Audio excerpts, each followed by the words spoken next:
Comme chaque vendredi, la radiodiffusion Télévision Française vous invite à écouter maintenant, à mi-voix, l'évocation par Madame Simone des souvenirs de sa vie.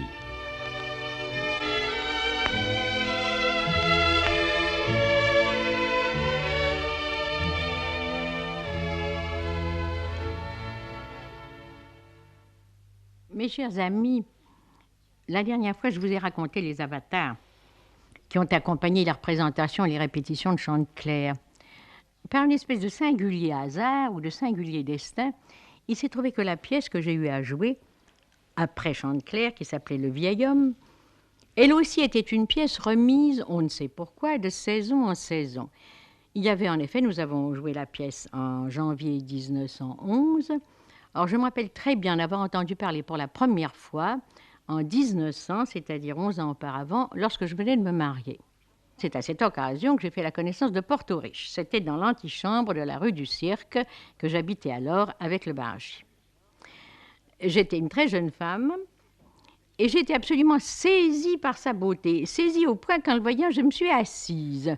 Il avait des yeux pas grands, mais admirables, des yeux bruns d'un éclat d'une vivacité extraordinaire, un très beau nez busqué, mais juste s'arrêtant où il fallait, une bouche bien dessinée, un très joli menton assez fort, ce qui est une beauté assez rare en France, d'assez belles mains et de tout petits pieds, des pieds si petits qu'on avait toujours l'impression qu'il n'était pas tout à fait en équilibre et qu'il allait remuer au moindre vent comme les arbrisseaux. Ce jour-là, quand je l'ai rencontré, il était extrêmement gracieux toujours avec les femmes. Il terminait une conversation qui avait trait au vieil homme et à la représentation du vieil homme à la Comédie Française. C'est pour ça que je vous dis que dans 11 ans avant de créer la pièce moi-même, et ne me doutant guère que je la jouerai un jour, j'en ai entendu parler. La situation que Porto Riche occupait dans les milieux de théâtre était très particulière et je crois que vous auriez assez de peine à la comprendre si je n'essayais pas de vous en donner une explication détaillée. Il avait fait jouer simplement 2 pièces. La première, c'était Amoureuse, qu'avaient créé Réjeanne et Dumény, reprise ensuite, le rôle de Dumény repris par Guitry, et de quelle admirable manière. Cette pièce avait fait époque. En effet, au milieu du théâtre bourgeois, que l'on jouait à ce moment, était apparue une pièce qui avait paru d'une crudité extraordinaire. J'ai lu un feuilleton d'Antoine de l'époque disant qu'enfin, quelqu'un avait osé poser sur la table de dissection le corps de la femme et l'ouvrir au scalpel. Ma foi, il était tout simplement question d'une chose qui, je crois, se produit assez fréquemment dans les ménages, qui est une question éternelle, c'est-à-dire d'une femme qui continue à avoir besoin de passion, alors que l'homme, lui, au bout de tant et tant d'années de mariage, est non pas rassasié, mais tout de même occupé de sa carrière. Il y a au second acte une très grande et très belle scène où la femme revendique son droit à l'amour et où l'homme revendique son droit à l'étude et à la liberté, qui, à mon avis, est d'une valeur incontestable et écrite dans un fort beau langage. Or, chose extraordinaire, au moment où la pièce a été reprise au Théâtre Français, je crois il y a 4-5 ans, au milieu de tous les éloges qu'on a décernés à ma chère Annie Ducos, les meilleurs critiques que nous avons à l'heure qu'il est ont déclaré qu'elle était vieillie, qu'elle était insupportable et qu'elle était presque inécoutable. Je n'arrive pas à comprendre ce point de vue. Je crois qu'il y a eu là je ne sais quelle maldonne et que peut-être certaines coupures étaient nécessaires. Elle s'explique d'autant mieux qu'à l'époque où Amoureuse a été créée, on avait beaucoup de temps. Les gens avaient une faculté d'attention bien différente de celle que nous avons aujourd'hui, qui est considérablement diminuée par le fait que la radio nous insinue dans l'oreille tout ce que nous voulons ou ne voulons pas entendre, que la télévision nous l'offre aux yeux, et que certainement la faculté d'attention a considérablement baissé chez nous. Ensuite est venu le passé. Alors là, évidemment, l'auteur a commis une énorme erreur qu'il a reconnue lui-même. Elle a été créée, la pièce a été créée à l'Odéon, je crois que c'est en 97, par Madame Raphaël Cizos, qui n'était pas une très bonne comédienne, et en plus, elle comportait 5 actes. C'était évidemment beaucoup trop long, et les admirables scènes qui sont dans le passé, les 3 scènes où l'héroïne peint d'abord l'homme qu'elle a aimé, ensuite le retrouve, ensuite se remet à l'aimer, et ensuite le chasse, sont des scènes d'une beauté incontestable. Malheureusement, autour de ça, il y avait ce qu'on aimait à l'époque, des mots d'esprit, des plaisanteries, qui ne sont plus du tout de notre goût. Nous avons tout à fait changé de langage et d'esthétique à ce point de vue. Et toutes ces merveilles se sont trouvées noyées dans un texte beaucoup trop abondant. La pièce a été reprise par Bandès en 1902 ou 3, il me semble bien, la Comédie Française, réduite en 4 actes. Elle a à ce moment-là très bien réussi. Et en 1921, j'ai moi-même été engagée à la Comédie Française parce qu'on désirait reprendre la pièce. On a bien voulu me confier le rôle et je dois dire que cette reprise a été un véritable triomphe pour l'auteur. Il se produisait ceci d'assez curieux. C'est que, à ce moment, au moment d'Amoureuse déjà, et surtout après le passé, et au moment où on allait donner Le vieil homme, dont je vais vous parler puisque c'est la pièce que j'ai créée en 1911 à la Renaissance, la situation de Porto Riche dans les milieux de théâtre était tout à fait exceptionnelle. Elle tenait au fait qu'il n'était pas simplement un fournisseur de théâtre, qu'il était aussi un homme de lettres. Il faisait partie de cette république serrée des hommes qui savent écrire. On avait pour lui beaucoup d'estime, et même un grand respect. Peut-être aussi parce qu'il produisait peu, qu'il avait on ne sait quoi de nonchalant, de détaché de son œuvre, et en même temps qui gardait ce goût des lettres qu'on a quand on est tout jeune homme et qu'on est initié aux beautés du langage. Je me rappelle, je vais vous raconter une anecdote qui va vous dire à quel point il était en effet singulier. Nous avions à le conduire un jour, François Porcher et moi, chez une amie qui habitait au fond de Neuilly. Nous voilà partis, très heureux de sa compagnie, et dans la voiture, nous commençons à parler de Britannicus. Il admirait la pièce autant que nous-mêmes. Nous commençons une discussion, plutôt un examen de la question, du théâtre de Racine, des règles que s'imposait Racine, de l'esthétique racinienne. Nous arrivons devant la maison où l'attendait, je crois, une fort jolie femme.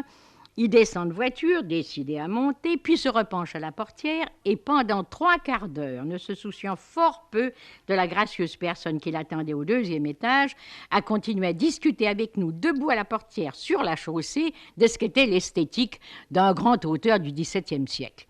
Eh bien, il y a là un trait de caractère, plus qu'un trait de caractère, le signe vraiment d'une passion pour les lettres.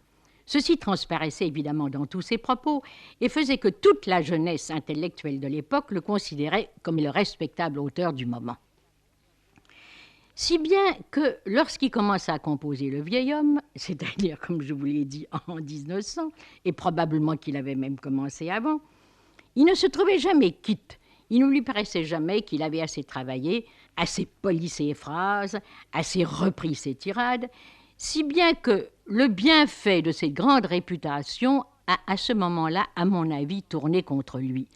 Car il est évident que Le vieil homme, ayant réussi brillamment à la répétition générale, nous avons malgré tout été obligés de couper, mais de couper enfin d'une manière, je dirais presque homicide, à l'intérieur du texte de l'auteur, qui nous en a d'ailleurs terriblement voulu. Il faut vous dire que le jour de la générale, nous avions commencé à jouer à 1h20 de l'après-midi et que nous n'avons terminé qu'à 7h moins le quart, et étant donné qu'il n'y avait qu'un décor et que par conséquent, nous n'avions écopé les uns et les autres, les spectateurs et nous-mêmes, que de 2 entr'actes de 5 minutes, le temps de reprendre souffle. Ceci a fait un tort considérable à la pièce. Nous l'avons dit d'ailleurs à Porto Riche, je me suis permis de le lui dire, j'étais mal reçu, bien entendu, on n'est toujours jamais bien reçu dans ces cas-là. Mais malgré tout, il a reconnu que nous avions raison, puisque quand on a repris la pièce et à la Porte Saint-Martin et au Théâtre Français, il l'avait réduite en 4 actes.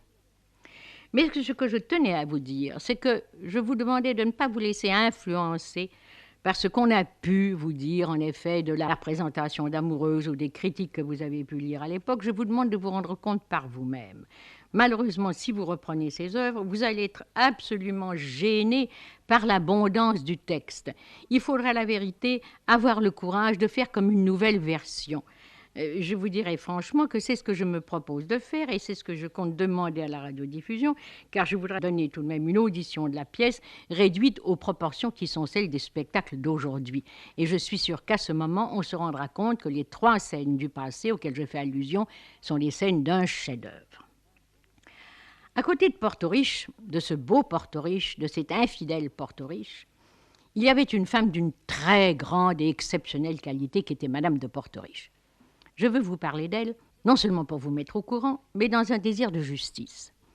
Parce que je l'ai fort bien connue, j'allais la voir fort souvent, Je profitais alors d'une conversation qui était une conversation éblouissante, non pas par l'éclat, mais par la profonde connaissance des êtres humains et de la vie que supposait cette conversation. Et cependant que je répétais les pièces de Porto Riche, car je les ai toutes jouées, j'ai joué Amoureuse en tournée, j'ai joué Le Passé, j'ai créé Le Vieil Homme, je me suis rendu compte, quoique Porto Riche aimait dire comme Flaubert disait de Madame Bovary c'est moi, il aimait dire, parlant de ses pièces, une telle c'est moi, Dominique du Passé c'est moi, c'était pas vrai, c'était Madame de Porto Riche. Et je dois dire que les plus belles maximes, les plus belles sentences qui émaillent les pièces sont positivement sorties de sa bouche, j'en suis convaincue. Elle m'a même confié un jour que son mari lui avait formellement interdit de publier quoi que ce soit. Ce qui m'a paru d'un égoïsme absolument révoltant, mais il était comme ça. Elle l'aimait, elle l'adorait de telle manière qu'elle s'était soumise à ce désir. Mais quand elle fut veuve et que j'allais la voir, un jour j'arrivai inopinément et je la trouvai en train d'écrire. Il y avait sur sa table un manuscrit et je vis sur la couverture écrit « Entretien avec moi-même ». Le manuscrit n'était pas mince. Elle a refermé la couverture en me voyant, elle l'a enseveli dans un tiroir et j'ai pensé que mon devoir était de ne poser aucune question, étant donné la rapidité et la netteté du geste. Peu de temps après, la guerre a été déclarée. Elle a été à ce moment-là emportée dans cet affreux tourbillon, menacée puisqu'elle était juive. Elle s'est réfugiée à Sanary, où elle est morte, seule, ayant auprès d'elle une vieille domestique qui la servait depuis 25 ans. Qu'est-ce qu'est devenu ce manuscrit ? Je n'en sais rien. J'ai essayé de le retrouver. J'ai posé des questions au fils de Léon Blum, qui était son exécuteur testamentaire. Robert Blum ne savait rien. Je n'ai jamais pu trouver trace de ce manuscrit. J'en suis désolée, car je suis certaine que si on pouvait mettre la main sur ces feuillets et les publier, on verrait là la preuve de ce que j'avance et qu'on pourrait rendre justice à celle que j'appelais une dame de qualité. Je ne vous raconterai pas les répétitions du vieil homme parce que je ne voudrais pas recommencer ce que j'ai fait pour Chanteclair, d'autant plus qu'elles étaient moins pittoresques. Mais le fait est qu'elles ont été presque aussi longues qu'elles nous avons répété, je crois, aussi 120 fois. Je sais que nous avons fêté la 100e répétition. Cela tenait à la longueur du texte. Et je vous dis, la Générale a été un immense succès, mais devant le public, eh bien, l'accueil a été extrêmement différent, évidemment, et ses subtilités psychologiques et ses splendeurs de langage avaient peu d'action. Nous avons malgré tout joué la pièce une centaine de fois. À la suite de ça, j'ai été sollicitée par le directeur de l'Ambigu, qui n'était autre que M. Hertz, le petit homme à la bague de saphir dont je vous ai parlé à propos de Chanteclair, qui voulait faire de l'Ambigu un théâtre littéraire, ce qui était tout à sa louange, de jouer une pièce de Curel intitulée « À la danse devant le miroir ». C'était une pièce qui avait d'abord été jouée au Théâtre Français sous le titre de l'Amour-brode. Et Curel avait un goût singulier. Il reprenait ses pièces. Positivement, il recommençait, gardait le thème et puis il réécrivait. Il avait fait ça pour l'Amour-brode, et la seconde mouture s'appelait donc La danse devant le miroir. C'était une pièce extrêmement singulière, un espèce de marivaudage assez tragique qui finissait d'une manière on ne peut plus dramatique puisque le héros se tuait. Nous l'avons jouée avant la guerre, exactement avant la guerre. Elle a eu un grand succès d'estime, mais là aussi, le public n'a pas consenti à nous suivre. Malgré tout, j'ai eu un très, très grand plaisir de jouer cette pièce. J'aimais beaucoup Curel, je crois qu'il avait pour moi une réelle amitié. Il m'a écrit au lendemain de la Générale, j'ai l'impression d'un père qui a eu la vie sauvée par sa fille. Tout ça allait très bien, j'avais le sentiment qu'il avait confiance en moi comme j'avais confiance en lui. Il avait une très jolie chasse dans un endroit qui s'appelait les Marmousets, non loin de Grosbois. Il était célibataire, me demandait souvent de faire l'office de maîtresse de maison, ce que je faisais avec le plus grand plaisir. Et puis, un beau jour, c'était après la guerre, je crois que c'était en 1920, 1919, il m'a apporté une pièce qu'il avait écrite pour la Comédie Française. Il m'a demandé de bien vouloir la lire et de lui dire ce que j'en pensais. Vous avez dû remarquer déjà dans mes confidences, ou si vous avez eu la bonté de lire mes livres, qu'il y a en moi une certaine dose de naïveté, hélas, dont je n'arrive pas à me débarrasser. Moi, il m'avait dit, dites-moi ce que vous en pensez, je vous dis ce que j'en pensais. Et je lui ai dit, comme j'avais dit à Bernstein, pour cette pièce qu'il m'avait lue là, avant d'écrire Le Voleur, écoutez, ça ne me paraît pas tout à fait bon. À votre place, moi, je ne prendrai cette pièce et puis je la mettrai dans mon tiroir et puis je n'y penserai plus. Alors, je lui ai dit, comme je vous le dis là, et puis je n'ai jamais plus revu mon ami François de Curel. cette bonne amitié, tout ça, ça a été terminé. Il y a eu là, je ne sais quelle piqûre de vanité que je n'arrive pas à comprendre, car enfin, Dieu sait que j'aime les observations, que je les appelle, mais il faut croire que certains ne sont pas ainsi, et que le fait d'avoir tout à coup été peut-être élu à l'Académie ou d'avoir quelques années de plus, le fait est que ce charmant chasseur de sangliers, tout à coup s'est tourné contre moi, ne m'a pas donné un coup de boutoir, mais a cessé de me voir, et ça m'a fait de la peine. À la suite de la danse devant le miroir, je suis retournée à la campagne et est arrivée l'abomination de la guerre. De ça, je ne vous parlerai pas. Ça a été pour moi quelque chose de trop abominable. Imaginez une espèce de tremblement de terre où j'ai perdu tout ceux que j'aimais. Grâce au ciel, par un miracle imprévisible, François Porcher, qui s'était engagé alors qu'il était réformé pour tuberculose, héroïque comme il l'était, jamais satisfait de lui-même, trouvant toujours qu'il fallait faire plus que le nécessaire, avait cassé sa réforme, s'était réengagé. Et le malheur et le bonheur ont voulu que, resté 14 heures dans les bouts de Dixmude, il fut frappé d'une bronchopneumonie qui lui détruisit 17 cm de poumon en 4 jours. Grâce à ses amis Tarot, il fut évacué. Grâce à la vigilance de Maurice Barrès, il fut tiré de cette espèce de camp de la Courneuve où il était en train de mourir avec 41 dixièmes de fièvre, son fusil et son pactage sur les épaules, sans qu'on daigne à s'occuper de lui, transporté à l'hôpital Archdec, et là, sauvé, momentanément sauvé. Lorsque je l'ai retrouvé dans cet état déplorable, j'ai compris que si je parvenais à le ramener à la vie, j'avais enfin, il existait encore sur terre quelqu'un à qui je pourrais adresser la parole de la manière qui m'était nécessaire.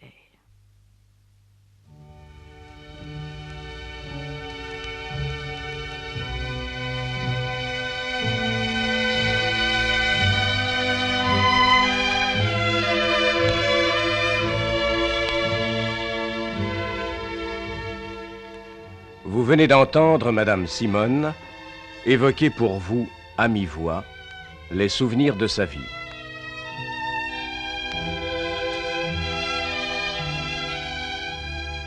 Cette émission présentée par Dominique Fabre est mise en onde par Georges Godbert.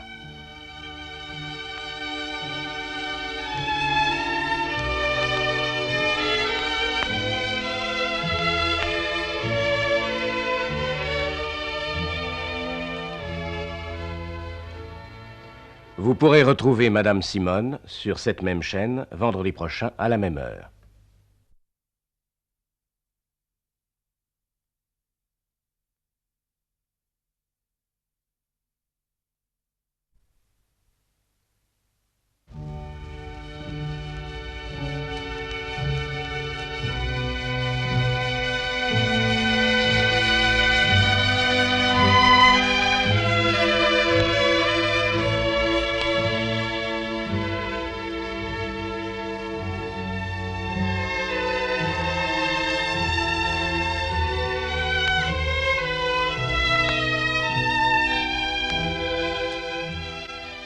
Comme chaque vendredi, la radiodiffusion télévision française vous invite à écouter maintenant, à mi-voix, l'évocation par Madame Simone des souvenirs de sa vie.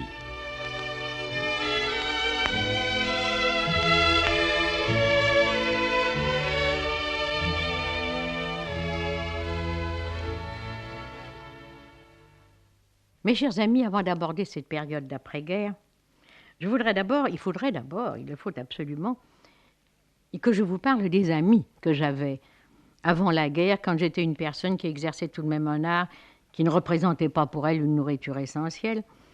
Il faut bien dire que si j'ai subsisté, c'est un bien grand mot, vous allez me dire, enfin, si j'ai gardé quelques plaisirs à vivre plutôt, ça a été grâce aux amitiés que j'ai eues à ce moment-là, qui étaient des amitiés très précieuses. Précieuses intellectuellement, précieuses aussi, certaines, comme vous allez le voir, par leur assiduité, par ce qu'elles avaient de rassurant pour moi au point de vue du cœur. Il y avait d'abord, et depuis ma tendre enfance, mon cousin Julien Benda, dont vous connaissez tous le nom, qui est devenu un philosophe célèbre. Julien, je me le rappelle depuis ma plus petite enfance, était à ce moment-là un assez joli homme, tout petit, mais assez plaisant. Il était très coquet. Il était habillé boulevard des Capucines, il était chaussé place Vendôme, il avait une manucure, un coiffeur. Mais évidemment, ce n'est pas sous cet aspect que vous vous le figurez, étant donné que beaucoup d'entre vous n'ont vu que les portraits d'un vieillard, et d'un vieillard assez atrabilaire, car il faut bien dire que son immense talent s'exerçait surtout quand il était contre, comme on disait à propos du pasteur en Suisse. Eh bien, quand il était contre, il mordait dur, et il mordait bien. À ce moment-là, au moment où j'ai commencé à entrevoir l'être qu'il était, où il s'est beaucoup lié avec moi, malgré les 13 ans de différence qu'il y avait entre nous, je devais avoir 15-16 ans à ce moment-là, il était un garçon fort occupé de musique, excellent musicien. Il aimait aussi beaucoup les mathématiques, et sur le désir de son père, s'était présenté à l'école polytechnique. À ce moment-là, vous savez, dans les familles bourgeoises, on ne plaisantait pas. Il n'était pas question, sous prétexte qu'on avait de la fortune, que le fils ne fasse rien. Il fallait que le fils ait un métier. Et alors, tout naturellement, étant donné ce goût qu'avait mon cousin pour l'algèbre, on avait pensé que sa place était de devenir ingénieur des tabacs ou ingénieur des mines. Il s'est donc préparé à l'école polytechnique. Il y a échoué. Il y a échoué pour la bonne raison qu'il était à ce moment-là fort distrait, je vous dirai par quoi tout à l'heure. Et alors, il a préparé l'école centrale, où il a été naturellement brillamment reçu, mais où il n'est pas resté à cause de son impuissance à dessiner. Ça vous paraît extraordinaire? Eh bien, c'est assez logique. Car en effet, cet esprit abstrait, cet esprit qui était uniquement tourné vers les idées, quand il n'était pas tourné vers les chiffres, était quelqu'un qui concevait très très mal le monde extérieur. Je me rappelle cette chose assez singulière. Il a vécu chez moi comme un frère pendant des années et des années et des années, passé tous ses étés à la maison. Et j'avais remarqué que jamais, quel que fût le temps, quelle que fût la beauté du paysage, il ne levait les yeux. Il regardait le bout de ses souliers, il regardait où il marchait. Si je vous dis qu'il était distrait au moment où il préparait l'école polytechnique, c'est que son goût des dames était extrême. Là aussi, ça vous paraît tout à fait singulier, mais encore une fois, reportez-vous à 50 ans en arrière. Il avait l'habitude, quand il allait l'été dans des palaces, ce qu'il faisait fort régulièrement, de s'asseoir au piano, puisqu'il était la seule, jouait quelques Kreisleriana, jouait quelques valses de Chopin, et son talent et sa gentille figure, sa jolie figure même, attiraient immédiatement un public féminin assez nombreux. Il choisissait au milieu de ces personnes une dame, en général grande, en général grasse, et en général tournant autour de la cinquantaine. Ceci était extraordinaire quand il avait 20 ans, pourtant c'était ainsi. Il n'avait de goût que pour ses aînés, et vraiment pour ses grandes aînées. Et ceci tenait au fait que, très jeune homme, il avait connu cette espèce de bonheur, en effet, d'être enchaîné, enchanté et amoureux d'une femme beaucoup plus âgée que lui. C'était à ce moment-là une dame, comme je vous l'ai décrit, grande, forte, avec les cheveux de la couleur qui était à la mode alors quand on ne voulait pas garder ses cheveux blancs, qui était une espèce de drôle de couleur roussâtre, fort intelligente, fort agréable, et dont il fut le bien-aimé durant près de 8 ans. Au bout de 8 ans, cette dame, avec une espèce de stoïcisme et une sagesse admirable, décida de se séparer de lui, car ce ne fut pas lui qui se sépara d'elle, c'est elle qui le quitta. Elle lui dit un jour, « Eh bien non, maintenant c'est fini, je ne veux pas que vous me voyiez vieillir davantage, je retourne à Caen. » Elle l'a quitté, elle est rentrée chez elle. Eh bien cette décision, qui en effet avait quelque chose de hautain et de beau, a pesé longtemps sur sa vie. Il n'a pas cessé de la chercher chez les autres, jusqu'au jour absolument invraisemblable où, par je ne sais quelle folie, lorsque j'ai été veuve en 1915, il s'est mis dans la tête de se marier avec moi, ce qui était vraiment une sorte d'inceste, étant donné combien nous avions vécu comme frères et sœurs. Il m'a demandé à ce moment-là si le moment n'était pas venu que nous réunissions nos existences. À ce moment-là, moi, j'étais déjà décidée, au milieu de mon chagrin, à ne me laisser consoler que par un seul être au monde, qui était François Porcher. Et cet admirable philosophe, qui aurait dû donc être clairvoyant, est arrivé dans le château du Jura où je soignais François, ne s'est rendu compte de rien et m'a fait cette demande de la façon la plus impromptue. Je lui ai répondu que non, que c'était impossible. Il m'en a toujours un peu voulu et il en a terriblement voulu à François Porcher, qu'il a poursuivi d'une espèce de, je dirais pas de haine parce que le mot est trop gros, mais de détestation qui s'est fait sentir jusqu'à la fin de sa vie. Mais ceci n'est pas ce dont je veux vous parler. Je ne suis pas là uniquement pour vous parler de mes affaires personnelles. Je veux maintenant vous parler davantage de ce qu'a été l'œuvre et la manière surtout dont Julien Benda s'est dévoué à son œuvre et a compris ce qu'était sa voix. Figurez-vous qu'il a d'abord pensé à faire des choses sentimentales. Encore une fois, je vous parle d'il y a 50 ans. Il m'a apporté un jour une nouvelle qui s'appelle « Le ruban mauve », qui était en effet exactement de la couleur du ruban. Il était question d'une femme charmante, d'un jeune homme amoureux, d'un gros chien au bord d'un lac d'Italien, tout ça, ce que vous pouvez imaginer de plus sentimental et de plus romanesque. J'ai porté la nouvelle à Fernand Gray, qui était à ce moment-là secrétaire général à la Revue de Paris, et je ne me rappelle pas, ma foi, j'ai oublié de le demander à Fernand Gray si oui ou non la nouvelle a été publiée. À la suite de ça, et inspiré par l'indignation violente que provoquait l'affaire Dreyfus, il publiait dans la Revue Blanche, concurremment avec ses élégies sentimentales, des articles extrêmement violents et de la meilleure tenue et de la plus grande force, qui était sa véritable voix. Je me rappelle même, c'était assez comique, que j'étais à ce moment-là une jeune fille de 17, 18 ans, 19 ans. Il m'emmenait dans des réunions publiques. C'était sa grande idée. Il fallait que j'entende Jaurès. Il n'avait pas tort. Dieu merci que j'ai gardé un souvenir extraordinaire de ces réunions. Bref, au milieu de toutes ces folies et de toute cette générosité, de toute cette ardeur dépensée par le pays entier, Julien a trouvé sa voie. Il a tout de même compris qu'il y avait en lui quelque chose qui ne se satisferait pas dans simplement des peintures de sentiments ou dans des romans à la mode. Et après avoir beaucoup réfléchi, après avoir passé des années, je me rappelle, alors dans des palaces, mais non pas à l'époque où les belles italiennes ou les belles américaines ou les belles anglaises pouvaient se grouper autour de lui, mais dans des périodes creuses, l'hiver, il réfléchissait.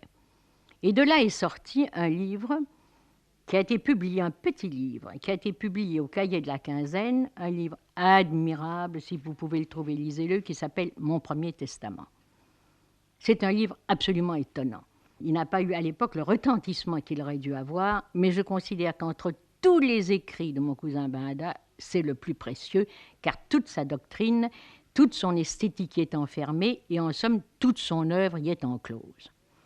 À la suite de ça, il a publié un autre essai, qui est une espèce de roman, qui s'appelle « L'ordination », pour laquelle il a concouru pour le prix Goncourt. Naturellement, il n'a pas eu le prix. Je ne sais pas pourquoi je dis naturellement, par quelquefois tout de même, il y a quelques bons livres qui l'ont. Et il a ajouté à la première partie qu'il avait d'abord publiée au Cahier, une seconde partie de manière à faire un tout. Le livre est très surprenant, surtout la première partie. Il est très surprenant par l'acuité de l'analyse et surtout parce que vous avez pu remarquer dans ses œuvres d'économie de moyens. Ceci ne s'appliquant qu'aux idées les plus générales et même aux idées philosophiques, car à ce moment-là fleurissait le bergsonisme et il s'est trouvé absolument gêné par une doctrine métaphysique qui, selon lui, allait à l'encontre de tout ce qu'il considérait comme étant rigoureux dans la manière de penser. Au moment où apparut son livre contre Bergson, certains ont été émerveillés, évidemment, par la force qu'il y avait dans le livre, d'autres extrêmement gênés, étant donné ce qu'il y en avait en effet de génial dans la doctrine de Bergson. Néanmoins, déjà son nom commençait à être connu. À ce moment-là, c'était avant la guerre, il venait encore régulièrement chez moi, et je lui ai encore une fois conseillé de persévérer dans cette voie, de laisser de côté un livre comme Les Amorandes, qui était un mauvais roman, un autre livre comme La Croix de Rose, qui n'était pas meilleur, et de s'adonner au contraire à l'examen de la présente société dont il ne savait que médire, avec quelques raisons. Et nous avons eu à la suite de ça des livres très surprenants qui s'appellent Belphégor, La trahison des clercs, La France byzantine. Au moment de la guerre, je n'ai pas besoin de vous dire qu'il a été obligé de faire très attention, de se réfugier à Carcassonne, où je crois même, je ne le sais pas très exactement, mais je crois bien qu'à ce moment-là, il a été protégé par des prêtres et qu'il s'est réfugié dans un couvent. Si je vous dis que je ne le sais pas très bien, c'est que son humeur était devenue de plus en plus difficile et qu'au moment de mon veuvage, au moment où j'ai subi une perte irréparable, je n'ai pas reçu un mot du garçon qui m'avait été tellement proche, qui m'avait été plus proche que mes frères. J'avais été mêlée à son travail. Il n'avait jamais consenti d'ailleurs à se mêler aux miens, tout en m'écrivant de temps en temps un mot extrêmement affectueux lorsque paraissaient mes livres, mais déjà par mon mariage avec François, nous étions séparés. Malgré tout, le souvenir que je garde de lui est le souvenir d'un grand esprit. Un grand esprit étroit, mais un grand esprit. Et je suis heureuse de le dire ici, mettant trop souvent en plainte de l'indifférence qu'il m'a montrée à un moment où j'aurais eu tant besoin de son secours. Je n'étais pas moins liée avec Léon Blum. Je l'avais connu, lui, en 1900. Il n'était pas mêlé à mon extrême jeunesse comme l'avait été Julien. Et je l'avais connu par mes chers amis Romain-Roland, comme je vous l'ai raconté, que j'avais connu en Suisse. Quand je l'ai rencontré, c'était un grand jeune homme. Il avait à ce moment-là 29 ans, je crois. C'était un grand jeune homme avec un ravissant visage, une peau laiteuse, un très joli œil voltigeant, magnifiques dents, très jolis cheveux ondulés et des longues mains de rabbin miraculeux. Nous nous sommes tout de suite très très bien entendus, réunis par deux passions, celle de la littérature et du théâtre, mais on aurait pu aussi bien être réunis à lui par d'autres sympathies intellectuelles, car ce qu'il avait de merveilleux et d'extraordinaire, c'était sa disponibilité. Il s'intéressait à tout, il aimait tout d'une égale passion et avec une égale intelligence et une égale sensibilité. Il était à ce moment-là, quand je l'ai connu, à l'époque dont je vous parle, maître des requêtes au Conseil d'État, commissaire du gouvernement, critique dramatique à Comédia, critique littéraire à la Revue Blanche. Très très vite, nous avons été des amis, je peux dire des amis intimes, puisqu'il venait me voir presque chaque jour. Et quand il ne venait pas me voir, j'allais moi le voir dans l'appartement qu'il habitait à ce moment-là, rue du Luxembourg, qui est je crois maintenant la rue Guinemer, qui donnait sur le potager du Luxembourg. Il habitait là avec sa femme et son petit garçon. Et c'était pour moi un extrême bonheur de m'asseoir par terre près de son feu l'hiver ou au bord de la fenêtre de sa bibliothèque et d'avoir avec lui et avec sa femme des discussions interminables sur les sujets qui nous passionnaient. C'était un homme dont, à ce moment, la passion humanitaire qui allait le conduire à son accomplissement et à jouer le rôle politique que vous savez, cette passion, dis-je à ce moment-là, était non pas inconnue de nous, mais momentanément voilée. Nous savions qu'il adorait Jaurès, dont il s'est constitué le disciple, et dont le continuateur. Mais malgré tout, était-ce la jeunesse? À ce moment-là, je ne peux pas dire les distractions, mais certains sourires de la vie le sollicitaient encore, et ce n'est que vers 1913 et pendant la guerre de 14 qu'il s'est donné entièrement à sa mission politique. Je me rappelle que quand il a écrit un livre absolument prophétique et admirable qui s'appelle Du mariage et que je vous engage tous à lire, ceci a été une espèce de scandale. En effet, on voyait quelqu'un qui avait une liberté d'esprit, en même temps qu'une extrême réserve de langage, car il était pudique, abordait une question que personne n'osait aborder. Deux jeunes gens n'ayant pas la possibilité matérielle même de s'établir, néanmoins ne devaient pas être privés l'un de l'autre, et que par le fait que les jeunes gens pourraient, s'ils aimaient une jeune fille, trouver auprès d'elle un accomplissement physique, allaient du même coup être détournés d'autres fréquentations à la fois plus dangereuses, moins romanesques et moins charmantes. Vous voyez ce que je veux dire. Il ajoutait encore qu'il lui semblait tout naturel que les parents donnent asile à ces unions, qui étaient en somme des unions libres, qu'il lui paraissait naturel aussi que si pour une raison ou pour une autre, le mariage était difficile, il était indispensable que les parents hébergent les jeunes gens. Tout ce que nous voyons se produire à l'heure qu'il est. Il avançait en outre une chose que nous ne pouvons plus nier, que nous ne savons plus nier, c'est qu'il y a tout de même un âge qui est un âge monogamique et un âge qui est un âge polygamique. C'est-à-dire qu'il y a un moment où chez l'homme et peut-être chez la femme, le changement est dans la nature, alors qu'il arrive un âge où, au contraire, se fixer est un besoin essentiel. Ce livre, qui est un livre vraiment admirable, qui est un livre d'un courage, d'une netteté, d'une clairvoyance toute particulière, et qui fit époque, à ce moment-là, par une espèce de réprobation, sauf chez les bons esprits. Maintenant, eh bien, mon Dieu, nous voyons que ce sont exactement les mœurs auxquelles nous assistons. Il a été vraiment prophète. dans son pays. Il était extrêmement intéressé par le théâtre. Je vous ai dit qu'il était critique dramatique. Il avait une clairvoyance parfaite, un goût parfait. Il aimait fort les classiques. Sa culture le lui commandait. Il y inclinait d'ailleurs de fort bonne grâce et tout naturellement.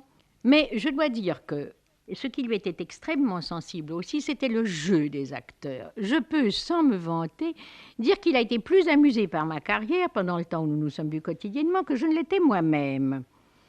Il prenait plaisir à tout. Il avait un esprit voltigeant. Il était comme une abeille qui butine sur toutes les fleurs et je l'ai souvent entendu dire « J'organise mes journées comme si chacune d'elles devait être la dernière. J'entends par là que je veux y faire entrer et l'amitié, et la culture, et le devoir, et l'amour. » Ce qu'il avait encore de très, très particulier, c'était cette possibilité de passer d'un sujet à un autre.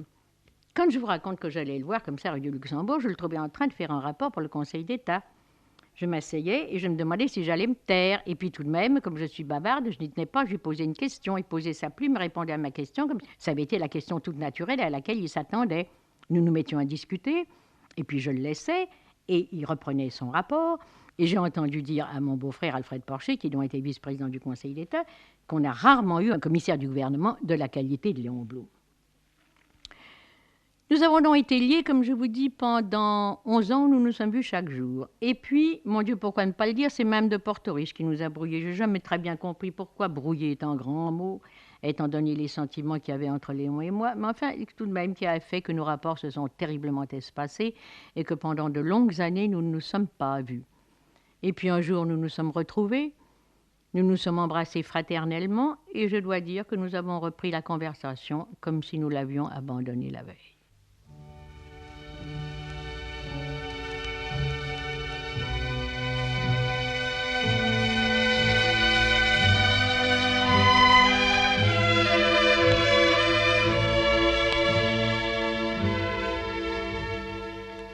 Vous venez d'entendre Madame Simone évoquer pour vous, à mi-voix, les souvenirs de sa vie.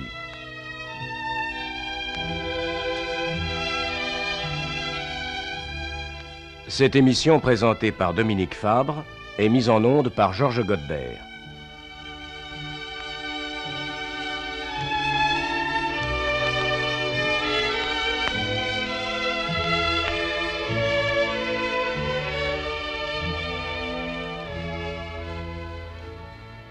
Vous pourrez retrouver Madame Simone sur cette même chaîne vendredi prochain à la même heure.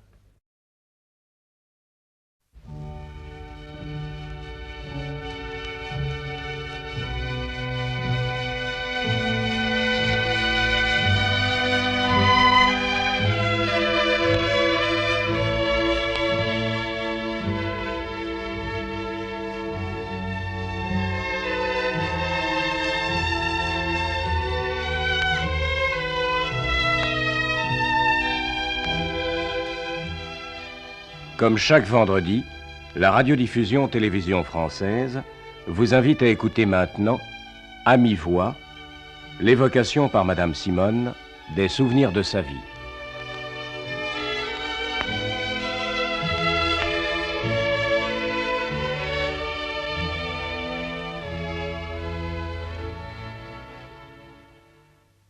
Mes chers amis, je vous ai parlé au moment des dernières émissions des amitiés qui m'ont aidé à un moment où j'avais véritablement besoin d'elles. Je n'avais pas encore prononcé le nom de celui qui m'était le plus cher et qui s'appelait François Porcher. Vous avez déjà, au cours des émissions, vous l'avez sans cesse vu présent dans ma vie, puisqu'en effet, nous nous connaissions depuis qu'il avait 20 ans et que j'en avais 17. Il était revenu à Paris après son service militaire dans l'espoir de devenir docteur en droit. J'ai tort de dire dans l'espoir, car c'était positivement pour obéir à ses parents, car il n'avait aucune envie de s'adonner à la carrière, soit de juge d'instruction, soit de juge au tribunal civil, soit même celle de notaire, en somme de porter, comme on disait en province à cette époque, la cravate blanche, ce qui était le rêve de ses parents, et de devoir revenir à Cognac. Il était là avec son frère Alfred, qui depuis est devenu vice-président du Conseil d'État, rue des Ursulines, au numéro 6, dans un petit appartement qu'avaient choisi pour eux leurs excellents parents. Ils menaient là tous les deux une vie d'une fantaisie parfaite. François, au lieu de s'adonner aux études de droit, faisait des vers, et Alfred, tout en préparant le Conseil d'État, étant donné sa merveilleuse intelligence et sa prodigieuse facilité, car il est entré la première année, se livrait néanmoins à toutes les bamboches que suppose le fait d'être un étudiant en 1900. François, lui, il ne se préoccupait guère de collectionner les diplômes. Et il manquait les cours avec la régularité et le soin que d'autres prennent à les suivre. Il allait tout simplement se promener sous les arbres du Luxembourg pour y rêver et puis rentrer chez lui où l'attendait une très belle blonde. Il faut bien que je dise que ces délicieuses errances de l'esprit, enfin cet état de songe éveillé, lui était aussi nécessaire que le manger et le boire. Et tous ceux qui l'ont connu ne s'étonneront pas de mon affirmation. Il est tout de même arrivé, il me semble bien, à être licencié en droit. On se demande d'ailleurs par quel miracle, car il m'a toujours raconté qu'un jour il s'était présenté à son examen et qu'il savait si peu de choses que le professeur, stupéfait, lui avait dit « Monsieur, comment osez-vous venir devant moi et vous asseoir sur ce banc, ne sachant absolument pas de quoi il s'agit ?» Cependant, il continuait à faire des vers, et entre autres ce premier volume qui fut publié chez Peggy, avec lequel il était tendrement lié. Peggy l'adorait, l'appelait Fiston, et qui m'avait apporté un jour, alors que je jouais l'Horteur de Jérusalem, au moment où j'allais entrer dans cette longue allée du gymnase qui conduit à la loge des artistes, je vis devant moi François, un livre à la main. C'était le premier volume de vers qu'il publiait, non point au Mercure, qui a recueilli ensuite les poèmes entiers, mais au Cahier de la Quinzaine, et qui s'appelait « À chaque jour ». Il était extrêmement silencieux, replié sur lui-même. Évidemment, la familiarité n'était point son fort. Je ne savais guère de sa vie privée que ce qu'on m'a raconté Guido de Soria, dont j'ai déjà eu l'occasion de vous parler, et qui est celui, en somme, qui, par le plus grand des hasards, a noué le fil d'or de nos destins. Il apparaissait toujours très cérémonieux. Il venait me voir vêtu d'une redingote noire, avec des beaux gants blancs ou des gants paille. Il s'asseyait, son chapeau de forme à la main. Nous avions là des discussions littéraires, il me parlait de ce qu'il avait lu, je lui parlais moi-même de ce qu'avaient été mes lectures, mais jamais aucun sujet qui n'était personnel, à ce moment-là, ne fut effleuré entre nous. Peut-être que le fait que j'étais mariée introduisait tout de même une certaine gêne dans ce qui avait été notre intimité de jeunes gens, mais par instant tout de même, l'ancienne amitié romanesque que nous avions eue l'un pour l'autre nous surprenait encore par bouffées. D'une manière assez curieuse, c'est au moment où je quittais la rue du Cirque, en 1906, pour épouser Claude Casimir Perrier, que lui-même, François, quitta Paris, et quitta Paris pour Moscou. Une décision assez abstraite, comme je l'ai raconté dans mon livre, m'avait poussé hors de ma maison, et ma foi, c'est aussi une décision abstraite qu'il poussa hors de son pays.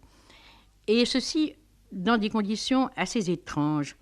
Il y avait eu à cette époque, vous l'avez peut-être su, vous l'avez entendu raconter, vous en avez vu les traces dans des livres illustrés, il y avait eu à Courrières une épouvantable catastrophe minière, comme je crois on en a rarement vu en France. Je crois que je ne voudrais pas m'hasarder à dire un chiffre, mais tout de même il me semble que près de 1000 hommes ont péri à ce moment-là. Il avait été extrêmement ébranlé par cet événement. Il avait d'ailleurs été à Courrières. Il avait vu le désespoir des femmes qui attendaient sur le carreau de la mine. Il avait vu les visages ravagés des hommes qui, essayant de sauver leurs camarades, remontaient dans la benne. Et tout à coup, il avait été comme saisi par l'immense espace qui séparait une vie facile comme celle qu'il menait d'une vie dure et dangereuse comme celle que menaient ces hommes. Et tout à coup, il avait décidé de donner à sa vie un sens humanitaire. Et pour ça, il lui avait paru que la Russie était le pays où il devait aller. En somme, il avait voulu violemment rompre avec son milieu, qui lui paraissait un milieu facile, un milieu où le plaisir comptait plus que le devoir.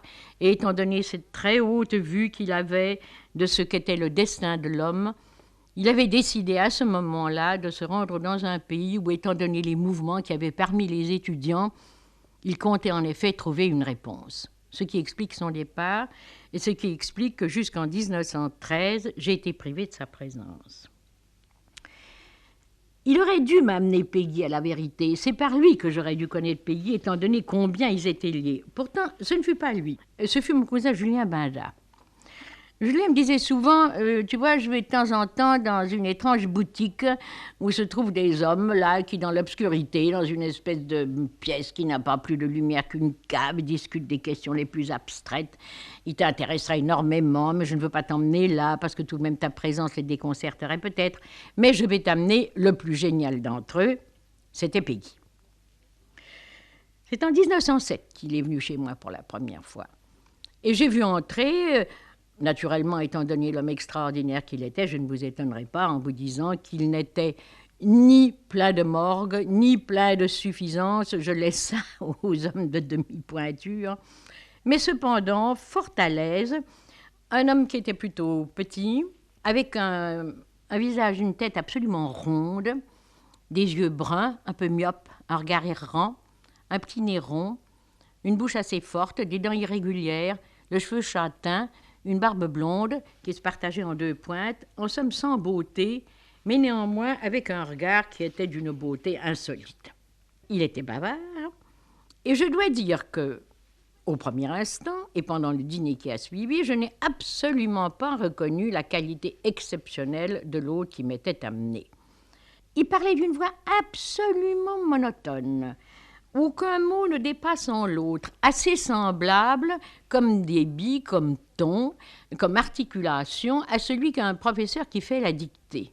Je n'étais pas du tout habituée à ce son, à ce rythme, et je suis obligée de reconnaître que le premier jour, quand il partit, et que mon cousin restait en me disant quel effet ce qu'il t'a fait, j'ai dit écoute, je regrette, mais je suis obligée de dire qu'il ne m'a fait aucun effet, que j'ai trouvé qu'il était extrêmement sympathique, mais le génie dont tu m'as parlé, je ne l'ai absolument pas reconnu. Il revint très peu de temps après, je crois 5 ou 6 jours après. Et je ne sais pas ce qui s'est passé. Était-ce habitude de ma part? Était-ce acclimatement de la sienne? Le fait est que tout à coup, au monologue que j'avais entendu la première fois, se substitua un dialogue, et que là, je fus saisie non seulement de la force de ses propos, mais de l'invention constante de sa parole, de la forme, de l'idée, de la hardiesse, des propos de l'homme le plus authentiquement génial qui m'ait été donné de rencontrer. Notre amitié a tout de suite pris racine. Nous sommes tout de suite devenus de très, très grands amis. Et je crois pouvoir affirmer, d'ailleurs il me l'a dit dans une lettre que je vous citerai dans quelque temps, il me l'a dit, il me l'a écrit, je crois que notre maison a été très vite pour lui un refuge. Il faut dire qu'il n'y avait pas seulement nous qui étions pour lui cet appoint, je dirais presque cette consolation, étant donné que chez lui, malgré l'extrême bonté, le dévouement de sa femme et de sa belle-mère et l'amour de ses enfants, qui comptaient pour lui au maximum, il ne rencontrait tout de même pas là ce qu'il rencontrait, je crois, chez ceux qu'il s'était choisis. Il avait besoin de nous. Il était absolument méconnu. Maintenant que sa gloire est devenue une gloire vraiment universelle, il vous est très difficile d'imaginer dans quelle solitude cet homme admirable écrivait les œuvres que vous vous êtes tous disputées. Il n'était entendu que de quelques amis. Imaginez que l'entreprise des Cahiers, qui portait tout entière sur ses épaules, comptait alors 1300 abonnés. Que ces 1300 abonnés suffisaient exactement, rigoureusement à la subsistance de l'entreprise, mais ne lui permettaient aucune espèce de jeu. Je ne dis pas jeu dans le sens de se distraire, mais dans le sens d'être à l'aise, comme on dit qu'il n'y a pas de jeu dans le bois, ou dans un meuble, ou dans une porte. Il était là ligoté. Et par une espèce de mathématique diabolique, quand l'un de nous arrivait à recruter 2 ou 3 autres abonnés, immédiatement, il y avait 2 ou 3 abonnés qui se décommandaient. Enfin, on était toujours au chiffre de 1300. Nous étions, nous, des fidèles, nous nous dévouions à lui trouver d'autres auditeurs, et nous n'y arrivions pas. Je me rappelle qu'au moment où il a publié Ève, cet admirable poème dont André Rousseau a écrit qu'il était l'équivalent de la Divine Comédie de Dante, je le vois encore, c'était au mois d'avril ou mai 1914, assis au pied de mon lit et me disant « Simone, on en a vendu 2 ». Vous imaginez ce que peut signifier un pareil aveu dans la bouche d'un homme qui tout de même ne pouvait pas ne pas connaître son exceptionnelle valeur. Il y avait 2 raisons pour lesquelles il aimait beaucoup venir à la maison. D'abord, il s'y sentait chez lui. Il avait le droit et le devoir et la liberté d'inviter qui voulait. Parce que non seulement il aimait être aimé de ses amis, mais il exigeait que ses amis s'aimassent entre eux et se connaissent entre eux. Si bien que je ne savais jamais les 2 ou 3 fois par semaine où il venait dîner à la maison. Si je n'allais pas, tout à coup, voir arriver 2 ou 3 convives que je ne connaissais pas, mais dont il désirait que je fît la connaissance. C'est comme ça que j'ai connu, entre autres, M. Marix et son fils, qui étaient extrêmement dévoués, eux aussi, à Péguy. Je n'ai jamais eu le plaisir de connaître Mme Favre, dont vous avez certainement entendu parler si vous avez lu les choses qui ont trait à Péguy, qui a été pour lui l'amie la plus dévouée. Mais c'est comme ça que j'ai connu mon cher Maurice Reclus, qui est toujours resté mon ami depuis, et qui lui aussi a été, pour Péguy, un autre chevalier Bayard, à côté du chevalier Bayard lui-même. Les cahiers nichaient dans une étroite boutique 6 rue de la Sorbonne. C'était un endroit vraiment singulier. Il y avait là une première petite pièce dans laquelle travaillait l'administrateur qui s'appelait M. Bourgeois. M. Bourgeois, c'était le servant et le desservant. Il portait le titre pompeux d'administrateur. Ça voulait dire qu'il était obligé de se débrouiller dans les comptes, ce qui ne devait pas être rien, j'imagine. On voyait toujours penché sur un gros livre, l'air extraordinairement préoccupé. Péguy l'appelait Monsieur Bourgeois, nous n'avons jamais su pourquoi, alors que Bourgeois appelait Péguy tout simplement Péguy. Mais quand quelqu'un arrivait dans cette étrange boutique, il était reçu par Monsieur Bourgeois, qui n'y mettait aucune complaisance, qui commençait à lui poser une série de questions sur lui, ce qu'il voulait, ce qu'il était. Cependant que dans l'arrière-boutique, qui, elle, portait, comme je vous l'ai dit, la lumière à laquelle faisait allusion Julien, qui était l'obscurité d'un puits, on entendait la voix de Péguy qui sortait, qui disait « Qu'est-ce qu'il veut celui-là, Monsieur Bourgeois ?» Si bien qu'à cause de cette question insolite, le visiteur, sans plus demander son reste, décampait aussitôt. Ce n'était pas une façon de recruter du monde, d'ailleurs, pour les cahiers. J'ai connu Péguy au moment où il travaillait surtout, où surtout son grand domaine était la prose. Puis, d'une manière qui a beaucoup surpris certains de ses abonnés et qui lui a même valu, à ce moment-là, un grand chagrin et des désabonnements, il a tout à coup été saisi de ce retour vers la foi, de cet amour profond de Dieu, qui s'explique, mon Dieu, de toutes les manières.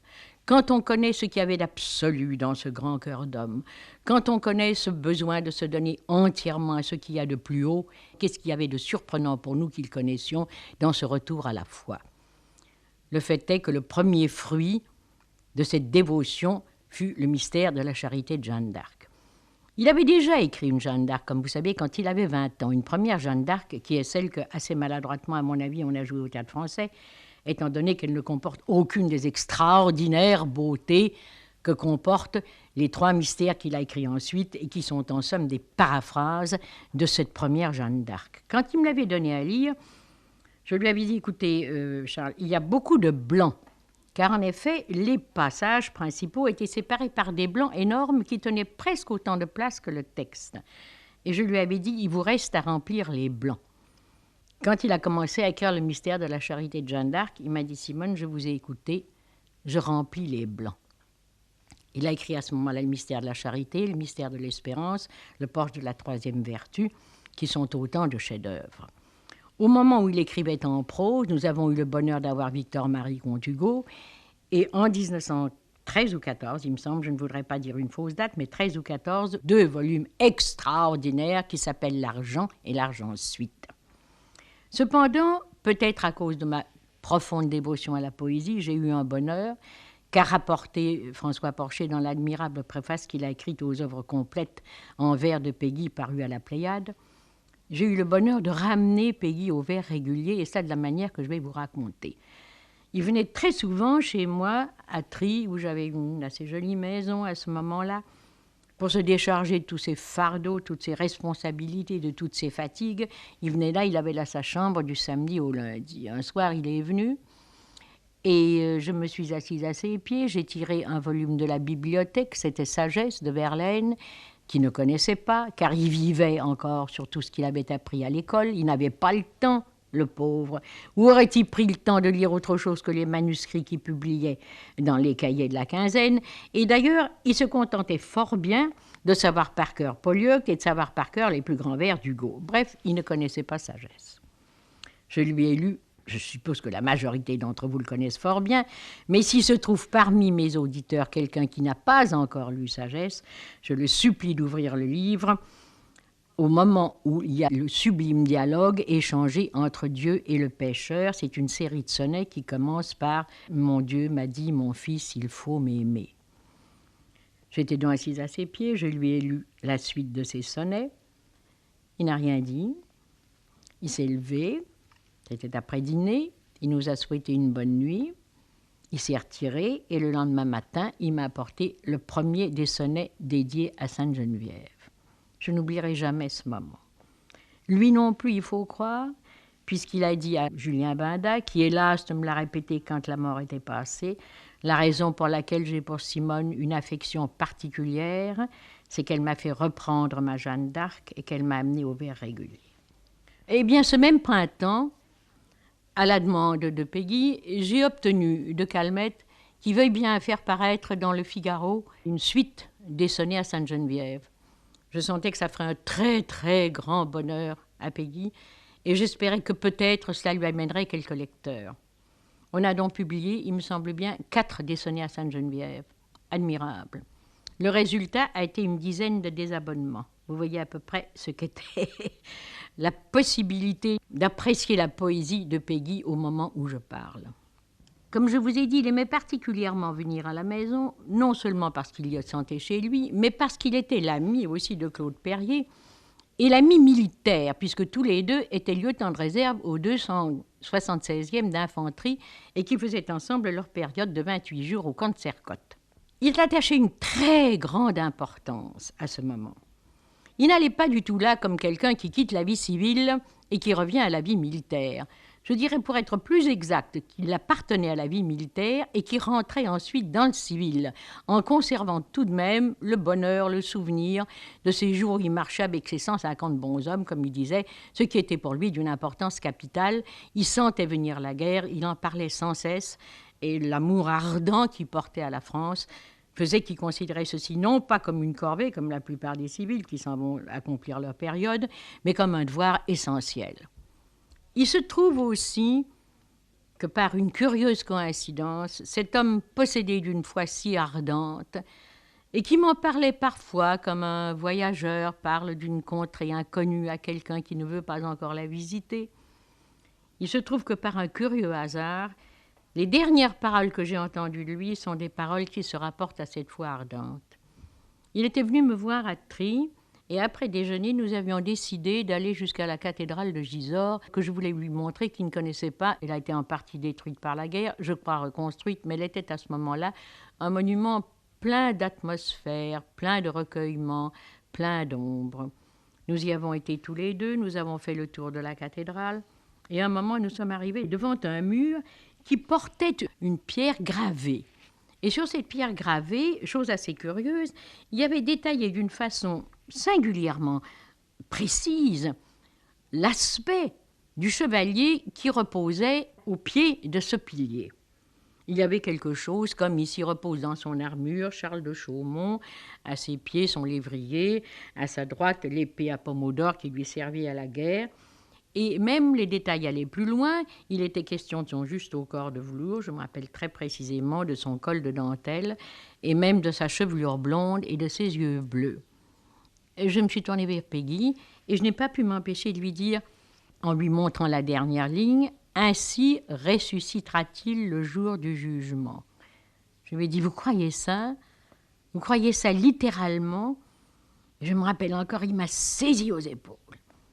Et il m'a dit avec une espèce de violence extraordinaire, me le criant dans la figure, « Vous saurez me le redire. » Voilà. Il a disparu dans le feu, mais il m'avait d'abord fait cadeau de cette parole.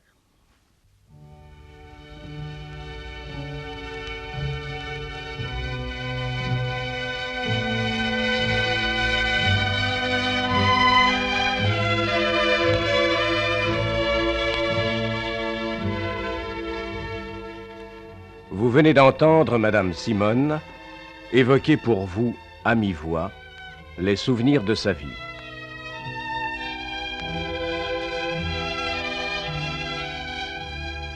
Cette émission présentée par Dominique Fabre est mise en onde par Georges Godbert.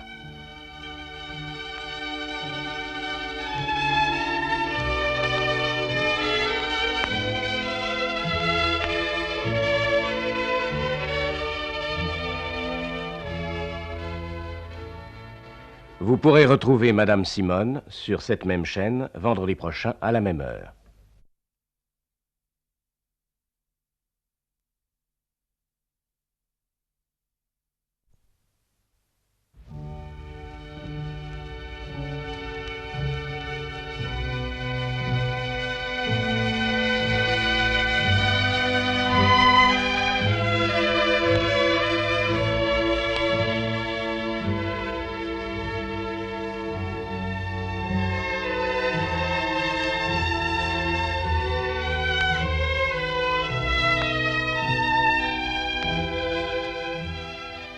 Comme chaque vendredi, la radiodiffusion télévision française vous invite à écouter maintenant, à mi-voix, l'évocation par Madame Simone des souvenirs de sa vie.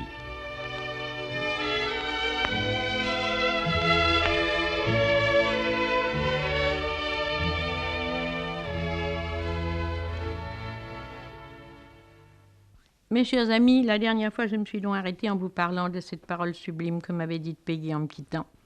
Peu de temps après est venue la guerre. De ça, je ne vous parlerai pas. Elle a été pour moi trop abominable, elle m'a trop blessée, elle m'a fait trop de mal. Nous reviendrons, si vous voulez bien, au théâtre. Et au théâtre d'après-guerre, puisqu'aussi bien j'ai recommencé à jouer la comédie en 1917. Et j'ai recommencé à la jouer pour le bonheur de créer Les Butors et la Finette de François Porcher. François Porcher avait été gravement atteint par la guerre, quoique réformé, puisqu'il était déjà atteint de tuberculose. Il s'était engagé, il avait cassé sa réforme, et dans les bouts de Dixmude, où il est resté pendant 14 heures, il avait eu 17 cm de poumons détruits, et 2 cavernes s'étaient produites qui mettaient sa vie en danger. Il avait naturellement été réformé à ce moment-là, vomissant le sang dans l'incapacité de bouger. Et au bout de 7 mois de soins, il était revenu me voir et je l'avais emmené dans le Jura pour essayer de rétablir sa santé. Là, il avait écrit L'Arrêt sur la Marne, que vous connaissez tous, 2 autres poèmes de guerre.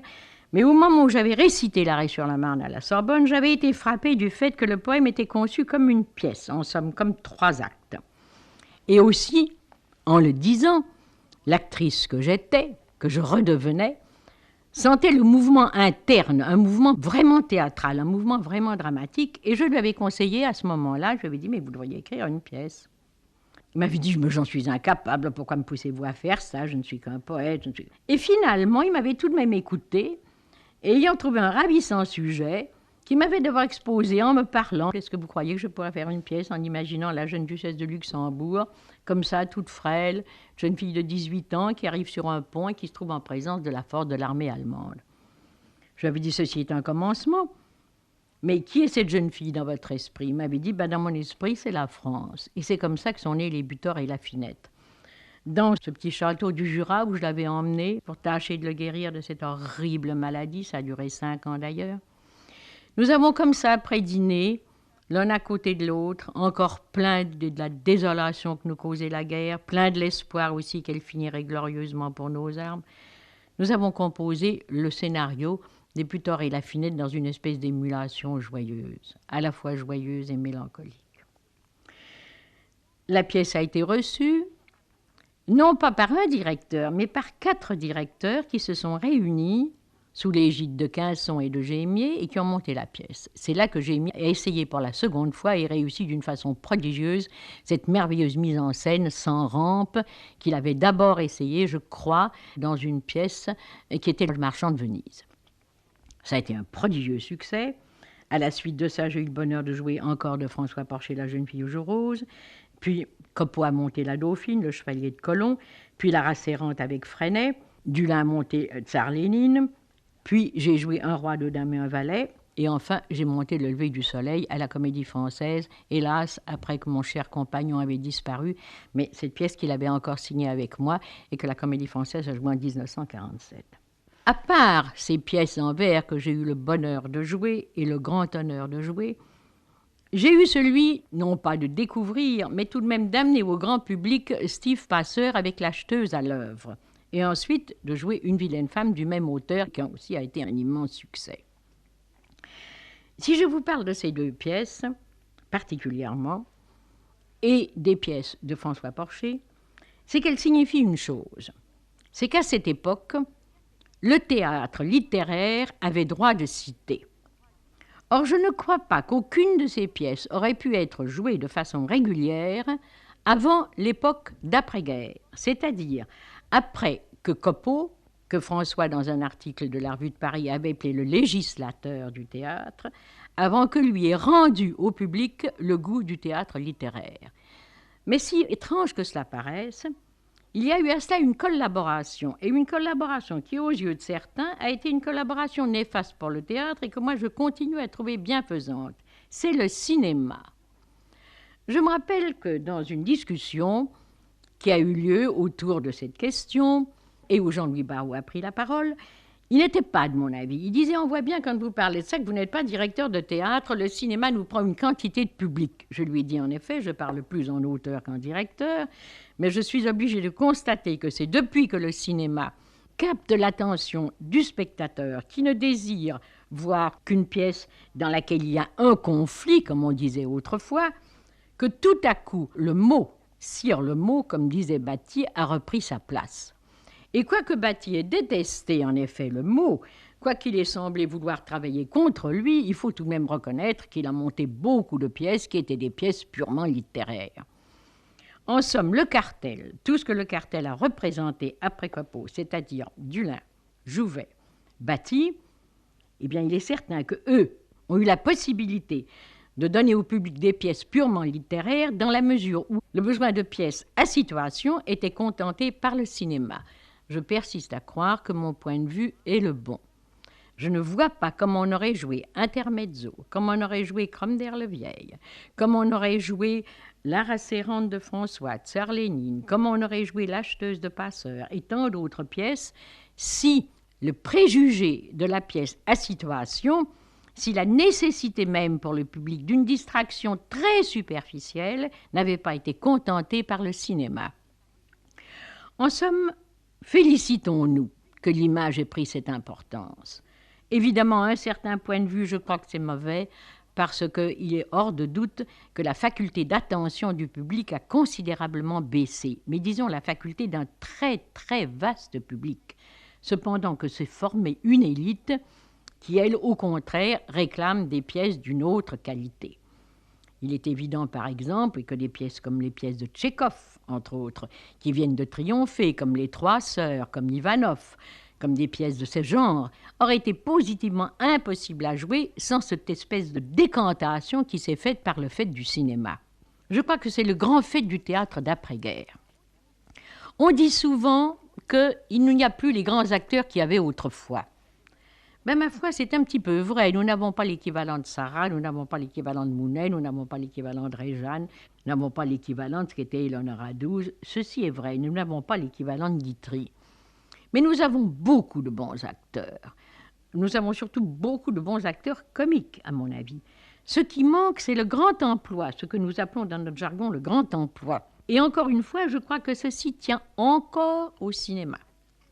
Parce que, imaginez un petit peu, moi je sais ça avec les élèves que j'ai quelquefois, puisque beaucoup d'entre vous ont la gentillesse d'écouter les leçons que je donne à la radio. Eh bien, quand je dis à ces jeunes gens qui sont rassemblés, il faut 15 ans pour voir clair. Il faut travailler 3 à 4 heures par jour pendant 15 ans. Comment voulez-vous tout de même qu'ils m'écoutent d'un cœur serein lorsqu'ils lisent dans les feuilles qu'un producteur a rencontré un garçon qui avait tout à fait le physique qu'il lui fallait pour son rôle et qu'il lui donne 8 millions pour son premier rôle et que le garçon n'a rien d'autre à faire que de mettre sous un projecteur? Ben, il est évident qu'il faut une espèce de sainteté maintenant pour se dévouer au théâtre. Et à moins qu'on y soit poussé par un don extraordinairement fort, impérieux, je crois que beaucoup de ces jeunes gens n'ont en effet qu'une ambition, c'est de se placer sous le projecteur. Et ma foi, je ne peux pas entièrement leur donner tort, étant donné la difficulté de la vie et même la difficulté qu'on a lorsqu'on est quelqu'un de talent pour tout de même arriver à trouver au théâtre et le directeur et le rôle dont on a besoin. Je crois aussi qu'il est extrêmement difficile d'obtenir que certains enfants doués, certains jeunes gens, certaines jeunes filles se dévouent aussi à la destination de ces grands rôles qui sont rarement écrits maintenant. Voyez le théâtre qui triomphe en dehors du théâtre littéraire et même quelquefois dans le théâtre littéraire. Ce sont tout de même des choses qui sont d'un ordre plus moyen. Il n'y a presque plus cette demande. D'abord, le théâtre lyrique, pour ainsi dire, est mort. Il n'y a plus qu'au théâtre français Bonjon la tragédie.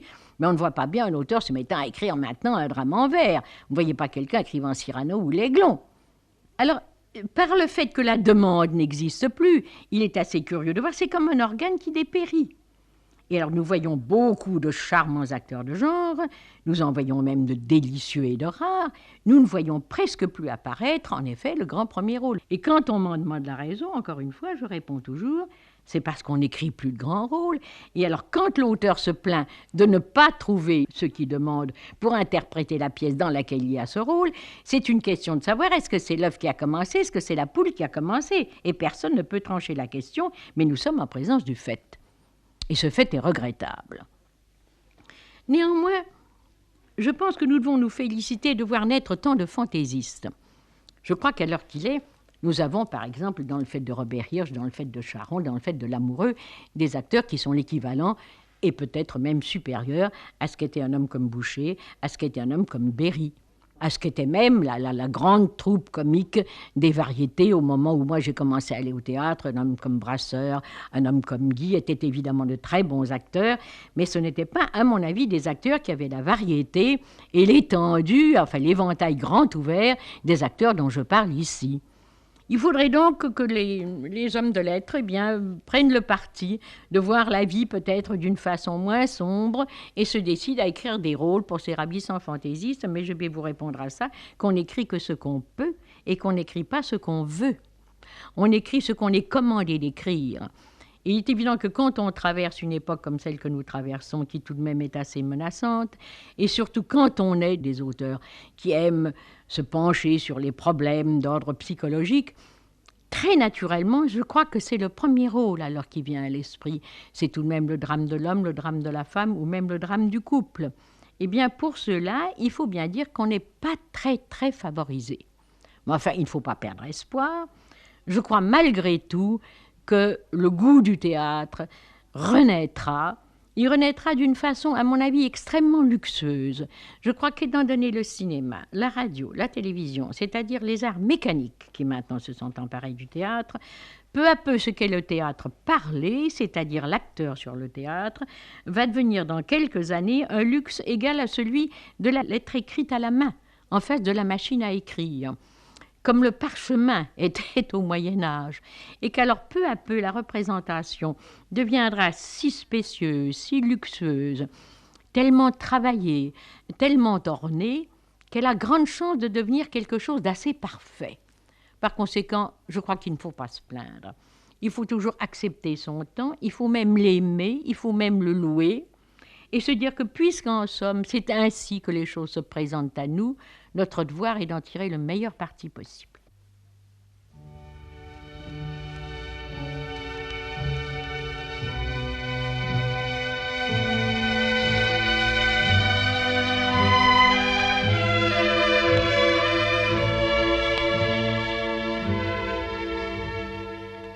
Vous venez d'entendre Madame Simone évoquer pour vous, à mi-voix, les souvenirs de sa vie.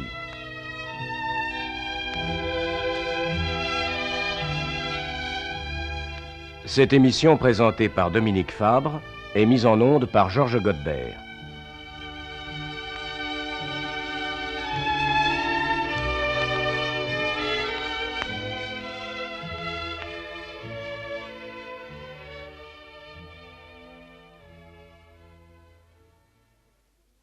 Nous informons les auditeurs de À mi-voix que la dernière émission des souvenirs de Madame Simone sera diffusée vendredi prochain, 31 mai, toujours sur la chaîne nationale, mais exceptionnellement à 20h05. Nous répétons, dernière émission des souvenirs de Madame Simone, vendredi 31 mai à 20h05, chaîne nationale.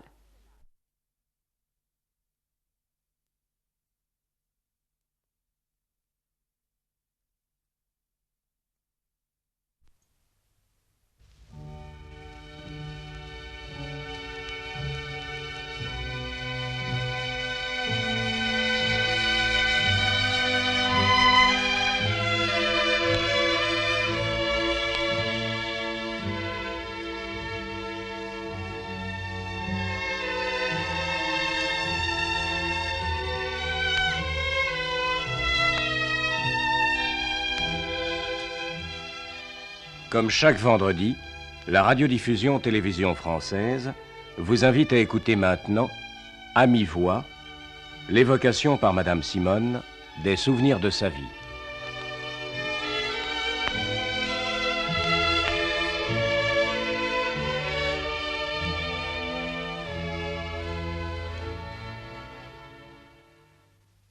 Mes chers amis, voici que sonne l'heure de notre dernier rendez-vous.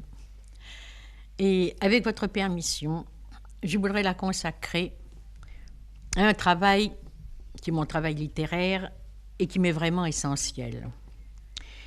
Vous allez me dire, si vous êtes essentiel, pourquoi vous êtes-vous mis si tard? Il y a ça plusieurs raisons, dont certaines, je crois vous les avoir exposées. Je crois vous avoir dit que, sans m'étendre sur les motifs que j'avais de prévoir que mon premier mariage ne durerait pas, j'en avais pourtant eu le sentiment, et que j'avais compris qu'à ce moment-là, lorsque je serais seule, il serait essentiel pour moi d'avoir un métier sur lequel m'appuyer. Qu'à l'époque, il était tout à fait impossible d'envisager qu'une femme fût médecin psychiatre, et que par conséquent, étant donné les encouragements que je recevais de Lebargy et de Mme Sarah Bernard d'embrasser la carrière de comédienne, quoique n'en ayant aucune envie, je leur avais obéi. Cependant, je continuais à avoir ce même goût pour la littérature, mais sous une forme assez particulière, car en fait, je n'étais attirée que par la poésie et par la philosophie. Or, je me rendais parfaitement compte que je n'étais nullement poète et que je n'étais pas capable non plus d'édifier un système. Et pourtant, c'était vraiment les deux formes auxquelles j'étais absolument donnée. La poésie, parce que dès mon plus jeune âge, je l'ai aimée par-dessus tout, et la philosophie, parce que j'étais engagée dans cette voie, comme je vous l'ai raconté, par mon frère quand j'étais encore tout enfant, qui, quand il faisait ses études de philosophie, lui, m'associait peut-être trop tôt à ce qu'étaient ses études. Ensuite, parce que mon cousin Binda, Julien Binda, qui, comme vous le savez, était un philosophe, ne cessait de me parler de ses idées et ne cessait de me prôner la vertu et la hauteur de cette forme d'activité intellectuelle. Il y a aussi une autre raison au fait que je suis venue si tard au roman. C'est que, sans être particulièrement modeste, je ne me crois jamais capable de rien que d'application au travail. Alors nécessairement, je trouvais tout à fait possible de me donner à la psychopathie puisque j'y avais un maître, d'abord Théodule Ribaud et ensuite Pierre Janet, et que même j'ai cru possible de me donner au théâtre, puisque j'avais en effet à côté de moi quelqu'un qui ne cessait de me parler de l'art du comédien, et qu'ensuite j'y avais été si fortement encouragée par Mme Sarah Bernard. Tandis qu'au contraire, me sentant incapable d'être poète, incapable d'être philosophe, il ne me venait aucunement à l'idée d'écrire des romans. Et ça, pour un motif assez simple, c'est que cette forme d'activité intellectuelle me paraissait tout à fait de second ordre. Comme je vous l'ai dit, donnée à la poésie, donnée à la philosophie, l'idée de raconter des histoires ne me paraissait absolument pas valable. À l'époque, enfin quand j'étais jeune fille et jeune femme, je ne lisais guère que des poètes ou des ouvrages abstraits. Ce goût des idées que j'avais alors est tellement réel qu'au moment de la guerre de 40, de 39, au moment où je suis partie, où j'ai quitté Paris, j'ai voulu brûler tous les papiers qui étaient des écrits de ma jeunesse pour qu'ils ne tombent pas entre les mains d'indifférents. Et je me suis aperçue là, c'était assez amusant pour moi de retrouver ces choses que j'avais écrites à 18, 20, 25 ans. Il n'était question que de textes d'introspection. Il faisait suite évidemment à l'attrait qu'exerçaient sur moi les études de psychopathie, de pathologie mentale, études dont je ne me suis jamais complètement détachée, puisque je crois, depuis l'apparition du freudisme, avoir suivi avec énormément de zèle et de fidélité les travaux du maître de Vienne. Je crois que ceci tient aussi au fait, non seulement que j'avais à côté de moi un cousin remarquablement intelligent et professant une espèce de passion pour les idées, mais parce qu'ayant toujours eu ce goût et cette facilité à fabuler, il me semblait qu'il n'y avait là qu'une sorte de distraction rêveuse qui n'avait pas d'autre intérêt que n'en avaient mes propres rêves la nuit. Mes rêves éveillés ne me paraissaient pas plus importants que mes rêves inconscients. Il a fallu que Peggy arrive dans ma vie et me montre que ce que je racontais avait une certaine valeur. Je n'y ajoutais toujours parfois. Pourtant, il y a une lettre de lui qui est datée de 1908 dans laquelle il me dit « Simone, comment s'appellera votre premier roman ?» J'ai souvent regardé cette lettre quand j'ai commencé à écrire comme un encouragement. Ensuite, la compagnie constante d'Alain Fournier a été aussi pour moi une grande incitation au travail, et cela à la suite des heures que nous avons passées à établir le scénario de son second roman, Colombe Blanchet. En effet, il s'est trouvé que lorsqu'il m'a donné à lire Le Grand Maune, j'ai remarqué qu'il y avait, à mon sens, et je pense que les gens de métier seront de mon avis, une certaine erreur de construction dans le roman qui avait obligé l'auteur à user à un moment donné d'un procédé rebattu qui est celui du journal. Je lui avais proposé une solution à ça, lui disant « Tiens, si je vous avais connu plus tôt, il me semble que je vous aurais peut-être engagé à user de telle ou telle manière, à servir de telle ou telle construction qui aurait permis que vous échappiez à ce procédé, évidemment, qui n'est pas tout à fait à la hauteur du reste du livre. » Il avait été extrêmement frappé par ça, et quand il a été sur le point d'écrire Colombe Blanchet, quand il a commencé à penser sérieusement à ce roman, c'est-à-dire en juin 1914, il était chez moi à la campagne et il m'a prié de bien vouloir construire le scénario avec lui. Et cependant que nous travaillions ensemble, il me prouvait que mon imagination romanesque avait une valeur, cependant qu'à côté de lui, j'apprenais la manière dont les rêves se nourrissent de réalité, c'est-à-dire la manière dont ce qu'on a vu, ce qu'on a entendu et les êtres qu'on a observés finissent ajoutés les uns aux autres, mêlés les uns aux autres, ou quelquefois exactement tels qu'ils sont, à fournir des personnages de romans. D'autre part, je savais très bien ce que je ne ferais pas si un jour j'écrivais un roman. Et ça aussi, grâce à l'influence de Fournier. Il n'aimait pas beaucoup le roman psychologique. Et toujours, il prônait ce qu'il appelait le roman d'aventure. À la vérité, ça signifiait tout simplement un roman sans analyse. Je ne peux pas dire que je craignais le roman psychologique, mais j'étais bien décidée, si un jour je me prenais la plume, à ce qu'il n'y ait pas d'explication. Et comme j'avais constaté que la manière dont les êtres restaient en moi, revivaient en moi, c'était non pas par leurs paroles, mais par leurs gestes, par leur apparence. En somme, comme mon imagination romanesque était une imagination visuelle, j'avais toujours pensé, et je me suis imposée quand j'ai commencé à écrire, de traduire en somme ce que je voyais sans explication. Il était donc nécessaire de trouver une forme qui permit au lecteur de suivre les pensées et les intentions du personnage par la façon dont il agissait. Quand apparut mon premier roman, Le Désordre, on a vu là une sorte de suite et qui appartenait au fait que j'avais été comédienne. Or, je crois qu'on a mis la charrue avant les bœufs, et que si j'ai pu être par moment un bon metteur en scène, et si par moment il y a eu dans ma façon de jouer la comédie quelque chose peut-être de plus insolite, de plus singulier que chez certains de mes camarades, c'était parce que j'étais romancier et que je n'avais pas encore écrit de roman, et ça n'est pas parce qu'au moment où j'ai écrit des romans, mes souvenirs de comédienne sont intervenus. Je savais donc très bien ce que je ne voulais pas faire et ce que je voulais faire. Quant à la forme, étant donné la passion que j'ai toujours eue des classiques, il est évident que je sentais la nécessité d'une forme absolument concertée et en même temps contractée, c'est-à-dire l'économie des moyens. Il me restait pourtant à me mettre en route. Eh bien, cette mise en route, je la dois entièrement à François Porcher, qui, m'entendant perpétuellement à déjeuner raconter des sujets de romans, m'a dit un jour « J'en ai assez. Tu ne vas pas me raconter tous les jours un sujet de roman et n'en jamais écrire. » Et autant par amour de moi, par désir, que je connaisse enfin cette seconde carrière devant laquelle je reculais, et aussi peut-être pour avoir la paix et ne pas s'entendre raconter tout le temps des sujets de romans. Entre la poire et le fromage, un jour où nous étions arrivés à Grilly, près de Divonne, pour les vacances, en juillet 1927, il m'a assis devant une table, devant des feuilles de papier, un stylo, et m'a dit « Voilà, maintenant que tu vas commencer un roman, je t'enferme et je t'ouvrirai ce soir quand tu auras écrit 2 pages. » Il a fallu que je m'exécute, n'est-ce pas? Je voulais tout de même dîner, puis je voulais lui faire plaisir. Alors j'ai écrit 2 pages, c'était les 2 premières pages du Désordre. À partir de ce moment-là, je ne me suis plus arrêtée. J'ai écrit 7 romans, j'ai écrit 5 pièces de théâtre, et je viens d'écrire le second volume de mes souvenirs.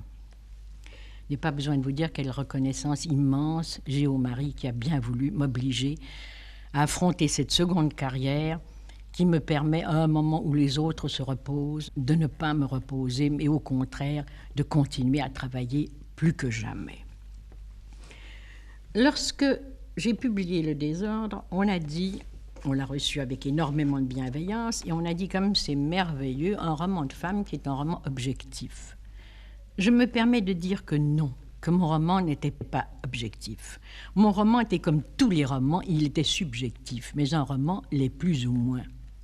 Si maintenant que j'ai publié 2 volumes de souvenirs, dans lesquels je raconte ce qu'a été mon enfance, mon adolescence, ma jeunesse et une partie de ma vie, on veut bien reprendre Le Désordre, on verra à quel point le roman est subjectif, mais naturellement entièrement transposé, car c'est ainsi que les romans sont faits, quand ils ne sont pas des romans sociaux, et encore, ils sont faits de tout ce que nous avons acquis, tout ce que nous avons vu, de tout ce que nous avons espéré, tout ce que nous avons souffert, mais le tout transposé, amalgamé et recréé par le rêve, et surtout par l'imagination, ce qui est en somme la même chose.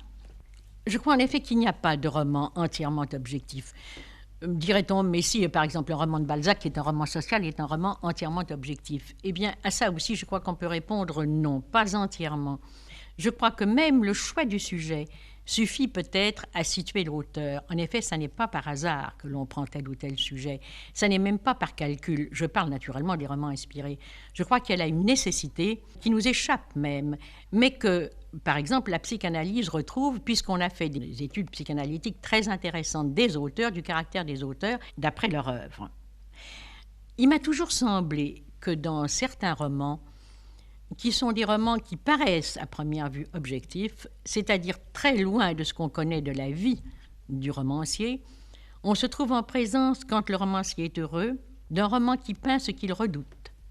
Et quand le romancier est malheureux, le roman peint ce qu'il espère.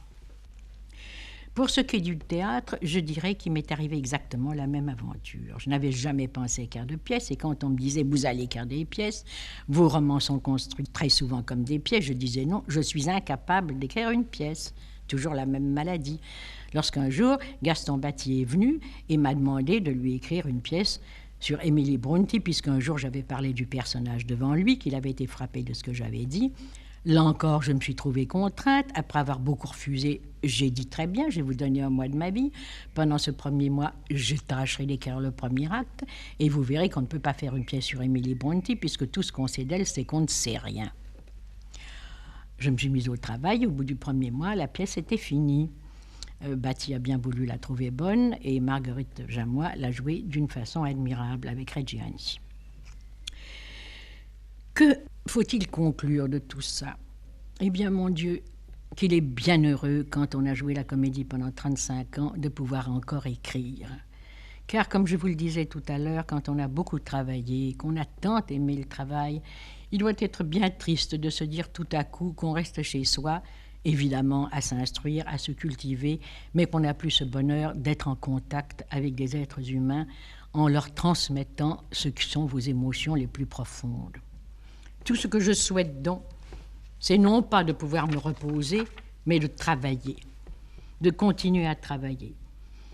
Et puisqu'il faut que nos tête-à-tête se terminent, hélas, je voudrais ne point finir sans vous remercier de tant de lettres affectueuses que j'ai reçues de beaucoup d'entre vous, et conclure en disant qu'au long de ma vie, je n'ai eu d'autre ambition que d'aimer et de comprendre.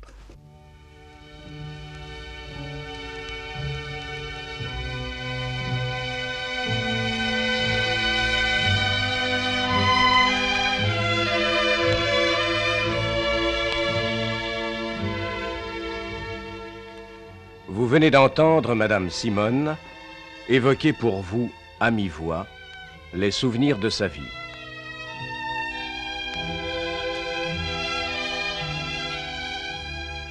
Cette émission présentée par Dominique Fabre est mise en onde par Georges Godbert.